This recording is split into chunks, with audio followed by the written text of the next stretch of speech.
That was Rachel Faber of Reuters reporting. A new study released by the Africa Center for Strategic Studies says China trains nearly 2,000 African military officers annually at military and political academies. The study says China sees professional military education in Africa as an opportunity to promote its governance model while deepening ties to Africa's ruling political parties. VOA's Paul Ndiho is standing by with the author of this report, Paul Nyantulya. Hello, Paul. Hello, Esther. How are you? Paul, I'm doing well here. Let me know, because you have actually covered a couple of, stories on China in the continent itself. First of all, share with us briefly what your encounter was, and then we hear from the expert standing next to you. In addition to China training military officers in Africa, it has invested nearly $1 trillion in Africa.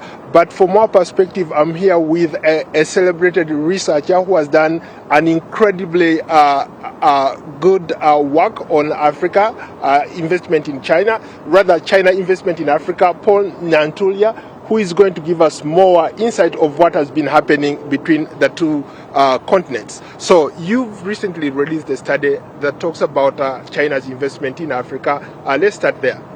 Right. Yes. This report looks at Chinese military investments on the African continent, specifically looking at professional military education and the opportunities that China is providing to African militaries to send their officers to attend different Chinese military academies. It's part of a series of reports that we've released under the Africa Center for Strategic Studies that is looking at this really significant aspect of Chinese engagement. Paul, yes. You've done a lot of work on China-Africa investment. Why is China interested in Africa? China is interested in Africa because, one, it needs allies. It needs support for its global ambitions. Africa has consistently come on top in terms of the kind of diplomatic solidarity that is extended to China. In UN multilateral organizations, African countries always vote to defend Chinese positions.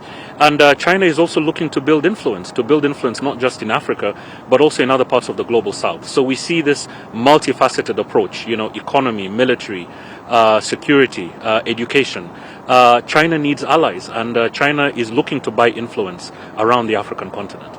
Well, it looks like we've run out of time. Thank you so much, Paul. You're welcome. You're welcome. Esther, back to you. Thank you, Paul. That was VOA's Paul Ndiho speaking to Paul Nyantulya, the author of China's military political work and professional military education in Africa at the Africa Center for Strategic Studies here in Washington.